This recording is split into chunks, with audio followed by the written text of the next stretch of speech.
Hello everyone, and thank you for coming back to yet another episode of The Gloving Paradigm. I am your host Peter, aka LPD8 The Buke, and this week it's going to be a very interesting week, but first things first, I do want to apologize to all my listeners. I do know that there's been some issues I've been having with my podcast hosting website. However, they informed me that they are working on improving these issues, so hopefully that these would stop soon.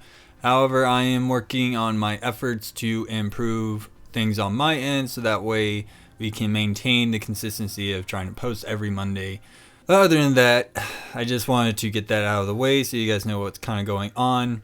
And if there's going to be any more developments, I will let you guys know as soon as I possibly can. So let's get into the episode this week, shall we? Instead of talking about all this hoopla. Alright, so this week I want to cover pretty much what I think is going to be the last of the basic foundations of the archetypes of gloving. So this episode is going to be Archetypes of Gloving 103 Concept Archetypes. First things first, I know a lot of people are probably going to be asking me is what is a concept archetype? Well, to put it simply, it's literally just a model of movements, shapes, and designs that follow a certain ethos. Now, I know some people are probably going to be asking me what is an ethos? An ethos is literally pretty much like a way of life or a way of living your life.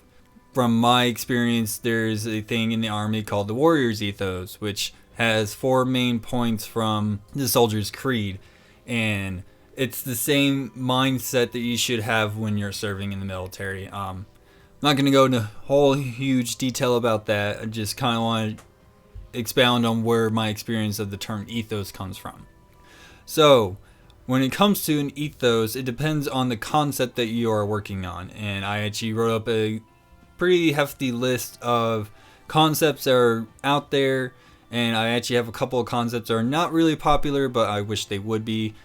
I will definitely delve into those here in a bit, but I just want to let you guys know that, I try to compile a list as much as I can, as many of the main concept archetypes that are out there that we use today, as well as some that have been done in the past that may have not be well utilized now, but did have some popularity back then. So first things first, you have your basic stuff. You have liquid, tutting, stacking, whips and flails. Those are kind of where you want to first start off. Of course, liquid, whips, and flails kind of fall into one little category in one sense, but I kind of put them separate because people tend to keep them separated. So things to understand when it comes to those is just, what is the ethos that is being used to convey these archetypes, right? So, of course, anything when it comes into the category of liquid needs to reflect what liquid is. Is your emotions appearing to be liquid? That's the ethos that liquid follows. And tutting, are you making your lines clear, clean, and crisp? Not only that, are you conveying your lines and your points clearly to your viewer? Things of that nature. Those are the ideas that kind of like ethos that you guys need to think of. So with my list, I have liquid, I have tutting, stacking, digits, dials, whips and flails, clusters, morphing, creatures, clocking, ghosting, which I'll get into in a little bit, and teleporting are pretty much the big ones I know that kind of set themselves as concept archetypes. Now, when it comes to these being archetypes, if you look at tutting, for example, it has its own set of moves that you can use. You have tracing, pivoting, hinging, rotating, things of that nature to facilitate what tutting is. Stacking, as basic as it can be, is putting your hands on top of each other and moving them around as they continually stack on each other, which I'll certainly tell you that is not the only way that you can perform a stacking. To me, when it comes to stacking, as long as your hands are returning to the point where they are stacked on top of each other, that's considered a stacking. One major move that I always love doing, because it's just one of those things that really reflect me as a glover, really, is this motion that I will actually try to explain to you so you guys can try to follow along here. So this move, my younger brother will even tell you that this is my signature move because I do this in all my shows. And to me, the thing that I love about doing this sequence is that it shows the level of symmetry, and that's one of the things I like about doing things in gloving, is having very symmetrical motions or designs. So if you take your hands and have your index and pinkies pointing straight forward, and then having your middle and ring fingers doing the 90-degree angle, being horizontal, and you stack them on top of each other, what I like to do is I will rotate the stack 90 degrees to my right, and then I would separate my two hands to an equal distance, and then literally just rotate my hands. So now the middle and ring finger are pointing to my right instead of my left. Then bring them back together and then rotate it 180 degrees, where my wrists are pretty much crossed on top of each other. And then I would separate them out again, causing my arms to cross over. And instead of rotating my hands, I would rotate my arms. So the middle in between my two hands, you'll see the point of rotation, and then you just rotate, that way your arms are uncrossed, and then you bring them back together. Okay, that to me is an expanded form of stacking, because essentially what I'm doing is just separating my hands and putting them back together. Separating and putting them back together. Yes, there are rotations and stuff, but I'm literally just separating, rotating, and putting them back. That to me is a form of stacking. So that's the kind of idea that you want to think about when it comes to a lot of these different concept archetypes. Like look at clocking, for example. If your hands are not making shapes where it can resemble a clock or even do the mechanism to appear to be like a clock, then you're not really following the ethos of what clocking is. Ghosting is something that was popularized probably as early as I can tell, maybe 2012, maybe even earlier than that to like 2011. This was a concept archetype that was popularized by PM Munch. If you guys don't know who Munch is, he's a very well-known glover for the conjuring archetype. He really popularized conjuring into the forefront, and he was also the first IGC winner, which as a conjurer should be a huge feat in my opinion, just considering that conjuring is a popular archetype, but it's not so popular where it's pretty much dominating the metagame, basically, is the best way I can put it. But with ghosting, he used this to elaborate on conjuring into its a concept archetype that conjuring can use. Now, I'm not saying that only conjuring can use ghosting. Everybody can use ghosting no matter what. But to give you a basic idea of what he was doing with ghosting is like taking his right hand and having his index finger pointing straight out, and then waving his left hand with the little finger rolls, and then swiping at that finger to make it look like he disappeared.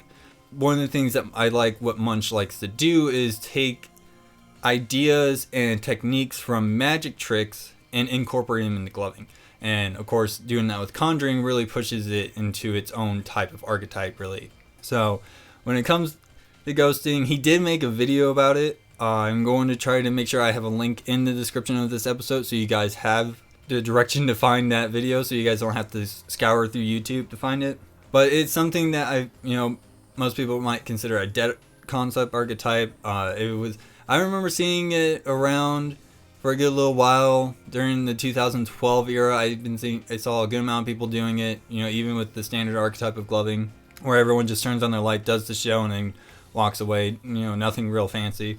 But I don't really see it happening as much anymore. Maybe it'll come back, maybe not. It's out there. There was a concept created called ghosting. So when it comes to understanding the ethos, like with liquid, whips, and flails, your movements must appear to flow like water or air. With whips, your trail lines have to be nice and clean and crisp, so it literally feels like there's a whip coming around. Flails have to follow a certain pattern so it makes sense. It's not just putting circles around and moving them around in random places. There's actually ways that you have to do it. Having like your arms crossed over so you can actually do specific kind of flailings and things of that nature. So when you look at things kind of like tutting, digits, dials, clusters, and even stacking to this extent, is that your movements and the shapes must appear to follow specific lines and get to certain points. The best ethos example for tutting and things of that nature would be like the grid. The grid is pretty much the concept to facilitate this. And now granted, I can certainly say you can use liquid in the grid as well. However, that's just expanding more on concepts, but using grid as a basis to understand the ethos of tutting and digits and dials and clusters and all that stuff is what's really going to help you understand the whole mentality when it comes to those. Now, when it comes to things like morphing and creatures and clocking and even ghosting or teleporting it to that extent, is, your shapes must emulate the design in a cohesive manner. So if you're doing things like morphing, is that the action of morphing in from one shape to another must be a very clean and cohesive look. That way, when your viewer is watching your morphing adaptability, it's it's more of, does this shape morph into this shape actually make sense? So like a very basic example is like having your left hand fully out and you have your right hand all pinched up, and then you shift between one or another. That's a very basic form of morphing, in my opinion. Does that motion speak very clearly to your audience, right? Especially like with creatures, it depends on what you're trying to emulate. If you're trying to emulate like a jellyfish, or your fingers moving in a manner that will reflect the jellyfish's tentacles, or if you're creating a creature with your fingers, are your placements of your lights helping to emulate the shapes to reflect that creature's look? Are your thumbs mimicking the mouth, or your index finger is representing the eyes? These are things that you gotta understand to make sure that it's being clearly conveyed to your audience. That way they don't just see kind of this weird amoebic thing in their face, right? Teleporting is a very new style archetype that I'm very excited about, because it's more of the emphasis on the movements between points rather than showing the viewer point A and point B and moving from point A to point B. What teleporting is just doing is literally showing you the motion going from point A to point B without actually showing you where those are, and gives you more of an illusion type effect. Okay, and when it comes to the ethos of like teleporting, you gotta sit there and think, okay, with my movements, are these being clear to show where the movements are? Is my audience able to visualize where point A and point B are? The things of that nature. So that's that's the idea that you want to think about when it comes to concept archetypes. Does it involve tracing? Does it involve pivoting? Does it involve, if you're doing whips, does it involve big strokes, small strokes, things of that nature? Finger rolls is even in the same manner. Are you doing just small little waves? Are you doing big waves? You got to understand with what your motion is how is it supposed to be conveyed. So ways to kind of expand on these archetypes and actually maybe create your own is, one very simple way is hybridization. And a great example of a hybrid archetype would be like wave tutting, is literally mixing liquid and tutting together. And what this actually facilitates is a new train of thought, because you're combining the two. So how do you equally represent both aspects of wave tutting, right? But one of the major things that this kind of helps with a lot of people is transitioning.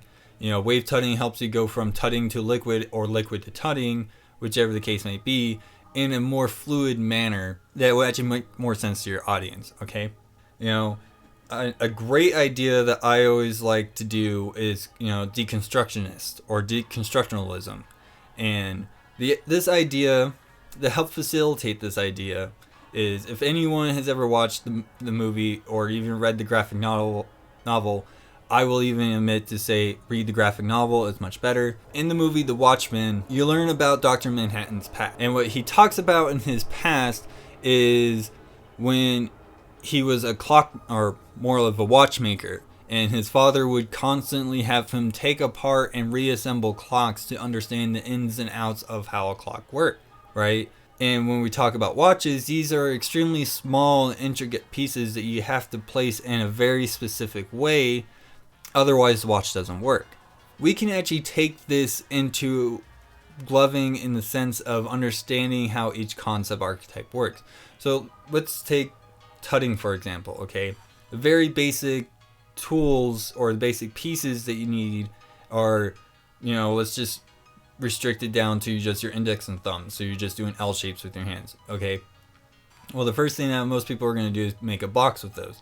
And then they're going to understand how to hinge, which is literally like if you have your index and thumbs in box form and you rotate your hand, so now instead of your index finger pointing horizontally, it's pointing vertically. That's a hinge. A pivot is when you actually rotate it, so now the angle's different. So like if I pivot, now my pinky is pretty much the closest point to my viewer. That's a pivot. Tracing is literally using, like, let's just say your thumb from your other thumb and moving along the lines and the contours of your hand to get to your index finger. That's tracing. And then you also have things like plating, which if you don't understand what plating is, basically just take your, make the L shapes with your hands, make the box, and literally slide your index fingers so they're touching each other, and then you slide along the length of them until their points touch each other. That to me is plating. If you think about like tectonic plates, that's where the idea of plating comes from, because tectonic plates slide against each other, blah, blah, blah, blah, blah. If you guys understand basic geology, that's plating. That's what I call plating, is an expanded form of tracing, essentially. Okay, so that's what actually makes them archetypes, is that they have their own set of moves and motions that sets them apart. With tutting, you have tracing, plating, pivoting, hinging, things like that. Like with liquid, or with whips, you have like tunnels, and you have big whips, you have small whips, things of that nature.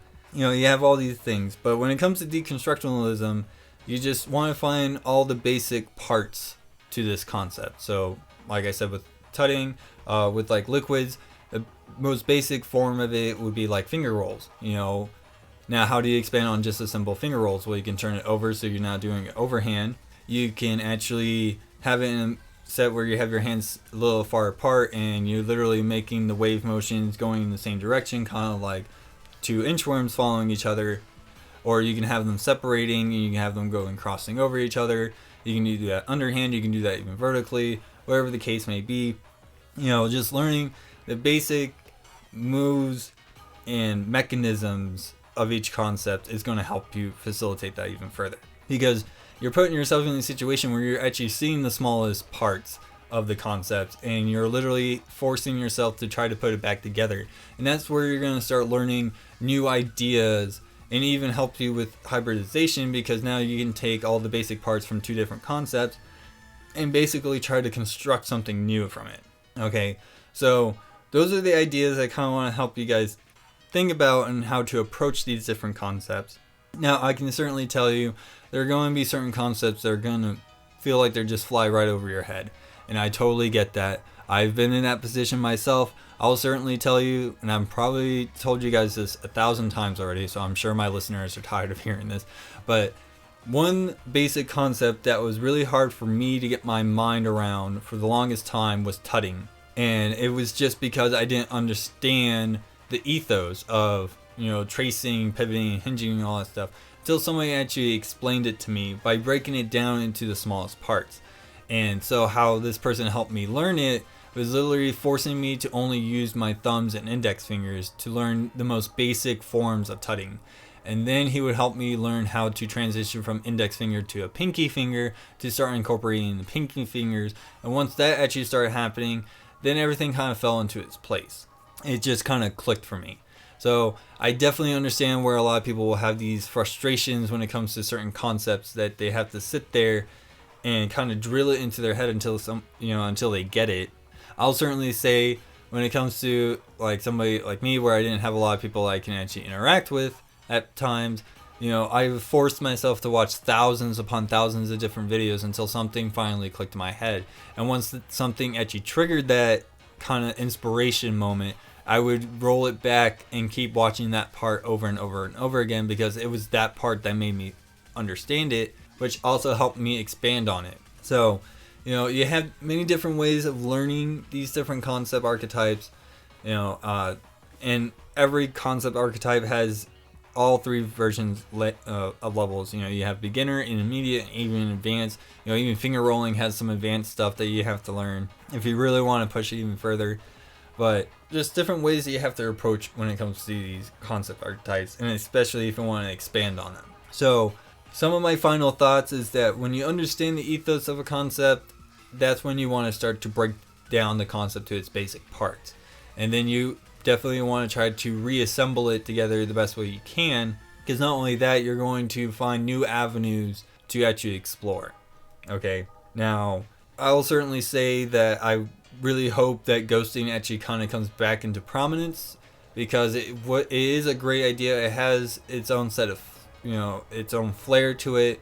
It does bring a, kind of level of showmanship in terms of cleanliness and execution that you have to have. So I'm hoping that a lot of my listeners look into ghosting and experiment with it, because it is a great concept archetype in my opinion. It will help you facilitate how to really incorporate showmanship into your show, because magic tricks, in my opinion, is the greatest form of showmanship. You have to be able to distract your audience from any sleight of hand movements that you have to do, or, whatever the case may be. A great form of distraction and attention direction is really going to help further your capabilities as a glover. So that's pretty much all I have to say about this episode. I do want to highly thank everybody who has been listening so far. I do know that it's been a little kind of bumpy lately with all the technical difficulties. Hopefully within the next couple of weeks I will have that fixed and we can continue without any more hiccups. Other than that, I definitely want to hear back from you guys. What are some concept archetypes that you guys have difficulty understanding? What do you feel just kind of makes it hard for you to understand it? What do you feel like what do you need to help facilitate that into your mind? I'm definitely wanting to hear back from you guys so I can actually help you out. Places that you can hit me up is, of course, on the Facebook page, which is aptly named The Gloving Paradigm. You can also hit me up on Reddit, which is under the username Mutton Chop Guy. You can also hit me up personally at my email, which is muttonchopguy@gmail.com. And, of course, you can hit me up on my Discord server, which will be linked in this episode's description. Those are the main places you can find me and talk to me. I am more than willing to interact and discuss things with you to help you understand. And of course, I'm doing this all free of charge on you guys, because I'm literally just trying to offer my services the best that I can to you, to help not only new people get into the really in depth into gloving, but also help people who have been in gloving for a while, who just kind of want to explore more options. So I definitely want to thank everyone who has been listening and who has liked the page so far. You guys are the reason why I continue to do this. And if it wasn't for you guys helping me out here, I don't think this show would have gone any farther than it has. So once again, thank you to everyone who has been listening. That is pretty much the end of my episode. So I am your host, Peter, aka LPD8 the Buke, and I'll see you guys all next week.